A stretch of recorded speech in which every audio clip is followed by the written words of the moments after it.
हाँ तो भाई एक बार फिर से मेरे सभी साथी एक्स सर्विसमैन को जोरदार राम राम नमस्कार जय हिंद। कैसे हैं भाई आप सभी और कैसी चल रही है रिटायरमेंट के बाद की जिंदगी।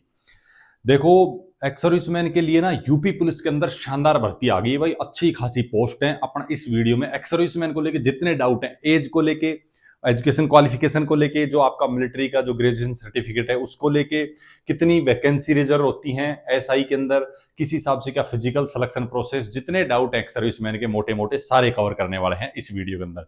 ठीक है, तो वीडियो में लास्ट तक बने रहो और हर एक उस कैंडिडेट तक भेजो जिसको जरूरत है इसकी और जो सही जानकारी की जिसको देखना। वैसे तो अगर ऑफिशियल नोटिफिकेशन आपने अच्छे से पढ़ा होगा तो सारे डाउट लगभग क्लियर हो गए होंगे, लेकिन अगर नहीं पढ़ा है तो पढ़ लेना।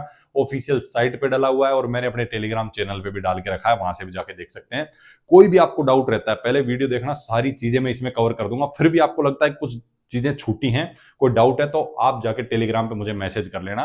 वहां से मेरी कोशिश रहती है जितने डाउट मैं क्लियर कर सकता हूँ सभी के कोशिश करता हूँ रिप्लाई करने की, सभी के डाउट क्लियर करने की। ठीक है, अभी देखो सबसे पहले तो इसकी जो है फॉर्म भरने की डेट के बारे में ही बात कर लेते हैं अपन। ऑनलाइन आवेदन आप कर सकते हैं, 12 अगस्त से स्टार्ट हो चुके हैं और 11 सितंबर तक आप ऑनलाइन आवेदन कर सकते हैं। ठीक है, ऑनलाइन आवेदन करना ये हो गया, आपकी जो है फीस जमा करने की डेट भी हो जाएगी, वो सब कोई दिक्कत नहीं है। ऑनलाइन आवेदन कर कौन कौन सकता है, देखो सबसे पहले तो अपन योग्यता की बात कर लेते हैं। ठीक है, आपके पास में एजुकेशन क्वालिफिकेशन ग्रेजुएशन होनी चाहिए। अब कैंडिडेट बोलेंगे कि भाई ग्रेजुएशन, जैसे भाई आर्मी ग्रेजुएशन सर्टिफिकेट है या फिर जो है आप तीनों सेनाओं में किसी से भी रिटायर है तो जो ग्रेजुएशन सर्टिफिकेट वहां से मिलता है, क्या उससे हम अप्लाई कर सकते हैं? वैसे तो देखो इसमें ऐसा पूरे नोटिफिकेशन को आप भी पढ़ लेना, कहीं भी ये क्लियर नहीं लिखा हुआ है कि आप उस मतलब सर्टिफिकेट के साथ में आवेदन कर सकते हैं या नहीं कर सकते हैं। ठीक है, लेकिन अभी तक जो है यूपी पुलिस के अंदर कभी भी ऐसी कोई दिक्कत नहीं आई है, सभी ने उसके साथ में आवेदन किया। देखो मैंने एक वीडियो डाला था आर्मी ग्रेजुएशन सर्टिफिकेट को लेके, जिसपे काफी कैंडिडेट की सहमति थी, काफी सहमत नहीं थे। देखो उसको लेके काफी जगह दिक्कत आ रही है। आप टेलीग्राम पे भी जाके देखें तो वहां बहुत से एक्स सर्विसमैन ने कमेंट कर रखे हैं, मैसेज कर रखे हैं उनको। जैसे हरियाणा के अंदर उसने अप्लाई किया था और उसको मतलब पहले से जॉब कर रहा था, जब उसने अप्लाई किया ग्रेजुएशन को लेके तो उसको सर्टिफिकेट की वजह से प्रॉब्लम सामने आ रही थी। काफी जगह लिया जा रहा है, काफी जगह नहीं लिया जा रहा। स्टेट गवर्नमेंट के पास भी एक लेटर जो मैंने टेलीग्राम पे डाला था उसमें क्लियर दिया हुआ है कि भाई आप जो है एलिजिबल हैं, ग्रेजुएशन जहां से भी ग्रेजुएशन ली जाती है उसके लिए, जिस भी भर्ती के लिए तो आप एलिजिबल अप्लाई कर सकते हैं। लेकिन जहां जहां दिक्कत आ रही है उसमें अपन एक ही कर सकते हैं, सभी साथी एक्स सर्विसमैन इकट्ठा हो गए, भाई आप जो है आरटीआई फिर कोर्ट में केस डाल सकते हैं, जिसका मतलब स्ट्रिक्ट सॉल्यूशन निकल के सामने आ जाए। तब जो है ये दिक्कतें किसी किसी को आ रही है ना, वो देखने को नहीं मिलेंगी। बाकी इसमें यही है कि आप अगर ग्रेजुएशन किए हुए हैं ना तो आप आवेदन कर सकते हैं, कोई दिक्कत वाली बात नहीं है। ठीक है, किसी भी मतलब अब आपके पास तो वही, जैसे जिसने नॉन कॉलेज कर रखा है उसको तो कोई दिक्कत आनी ही नहीं है। ठीक है, लेकिन जिसने नॉन कॉलेज नहीं कर रखा, जो +2 करके भर्ती हुआ था और जिसको आर्मी का ग्रेजुएशन सर्टिफिकेट मिला था, उसको डाउट है कि भाई मैं कर पाऊंगा कि नहीं, तो आप आवेदन कर सकते हैं, कोई दिक्कत वाली बात है नहीं। अगर कोई दिक्कत आती है तो मैंने आपको बता दिया कि सोल्यूशन क्या है।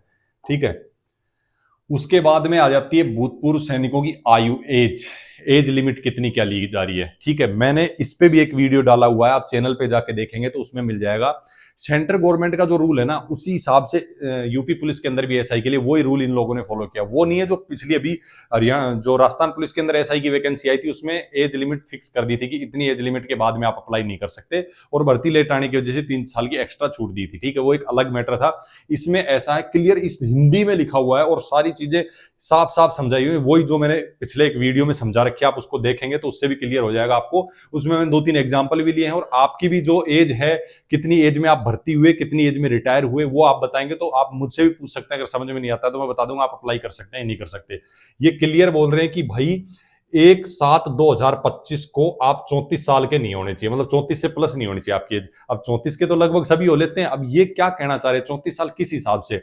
इसमें ये देखो क्लियर बोल रहे हैं कि भाई उत्तर प्रदेश राज्य के भूतपूर्व सैनिक अभ्यर्थी को सेना में की गई सेवा अवधि को उसकी वास्तविक आयु से घटाने पर अधिकतम आयु हेतु 3 वर्ष की छूट अनुमन्य है।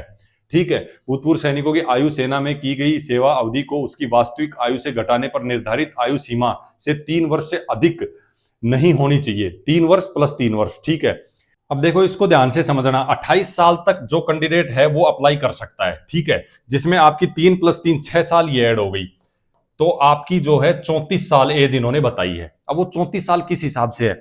जैसे मान लो जो कैंडिडेट 20 साल, मैं एक एग्जांपल ले रहा हूं, उसी से आप सभी समझ जाओगे। 20 साल का भर्ती हुआ, ठीक है, और उसने 20 साल सर्विस करके 40 साल की एज में रिटायर हो गया, ठीक है। अब उसकी एज कितनी है? 40। लेकिन वो इसमें से 20 साल जो आपने सर्विस की है उसको घटा देंगे, आप आज भी 20 साल के ही हैं इनके लिए, ठीक है। 20 साल के ही हैं आपकी एज, जिसमें अब आपके पास में 14 साल तक मौका है। यानी कि इनके हिसाब से आप 20 के 34 के जब हो जाएंगे, जब तक आप अप्लाई कर सकते हो, तो आपके पास में बहुत मौके हैं।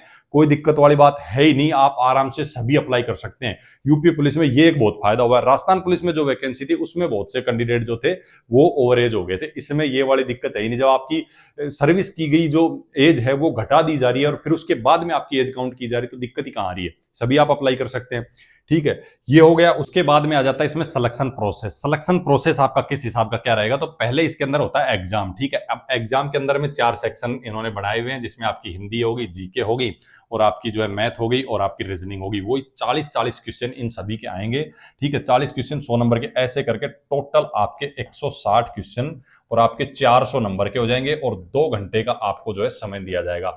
और ओएमआर सीट के ऊपर, ठीक है, आपका ऑफलाइन एग्जाम होने वाला है, ऑनलाइन नहीं होगा इसके अंदर, ये भी आप क्लियर रखना, ठीक है। ये हो जाएगा आपका एग्जाम। जब आप एग्जाम क्वालिफाई कर लेंगे तो उसके बाद में जो है आपको फिजिकल के लिए बुलाया जाएगा, ठीक है। ये वही है, मैंने आपको बताया कि भाई ओएमआर सीट के ऊपर जो है आपका एग्जाम होना है, और ऑफलाइन होगा, मतलब ओएमआर सीट दी जाएगी आपको। टाइम वगैरह मैंने बता दिया, टोटल कितने क्वेश्चन कितने नंबर का, वो सब क्लियर हो चुका है। उसके बाद में आ जाता है आपका फिजिकल, सेकंड स्टेज जो होगी। आप जब एग्जाम क्वालिफाई कर लेंगे उसके बाद आपको फिजिकल के लिए बुलाया जाएगा। फिजिकल में एज लिमिट, अगर आप बोल रहे हैं कि भाई हम एक्स सर्विस मैन है, एक्स्ट्रा कोई आपकी एज लिमिट में बोल रहा हूँ, हाइट के लिए एक्स्ट्रा कोई छूट दी जाएगी, तो ऐसा नहीं है। हाइट इन्होंने जो दी हुई है वही आपकी होनी चाहिए, 168 सेंटीमीटर। सामान्य अन्य पिछड़ा वर्ग अनुसूचित जातियों के पुरुषों के लिए न्यूनतम हाइट जो है 168 चाहिए, और अनुसूचित जनजाति के पुरुष अभ्यर्थियों के लिए 160 सेंटीमीटर हाइट चाहिए। इसमें कोई अलग से एक्स्ट्रा हाइट में रिलैक्सेशन आप लोगों को नहीं मिलने वाला है। उसके अलावा सीना आप देखें 79 से 84 सेंटीमीटर जो है इसमें दिखा है, सीना आपका 5 सेंटीमीटर फूलना चाहिए, ठीक है। उसके अलावा वही आपकी अनुसूचित जनजाति के अभ्यर्थियों के लिए 77 सेंटीमीटर से वही 82 सेंटीमीटर, मतलब ये है कि न्यूनतम 5 सेंटीमीटर सीना जो फूलना चाहिए। और किसी भी एक्स सर्विसमैन को, जहां तक मैं जानता हूं, हाइट में, चेस्ट में, इन सभी में या रनिंग में किसी तरीके की कोई दिक्कत आने वाली है नहीं, क्योंकि वो उस हिसाब से पहले से ही फिट रहते हैं, तो वो कोई दिक्कत वाली बात है नहीं। उसके बाद आ जाती है आपकी रनिंग में भी इसमें कोई एक्स्ट्रा जो है टाइम वगैरह की कहीं भी नहीं बताया गया है। और पिछली भर्ती में भी बहुत से कैंडिडेट थे जो बोल रहे थे कि एक्स सर्विसमैन को अलग से टाइम दिया जाना चाहिए।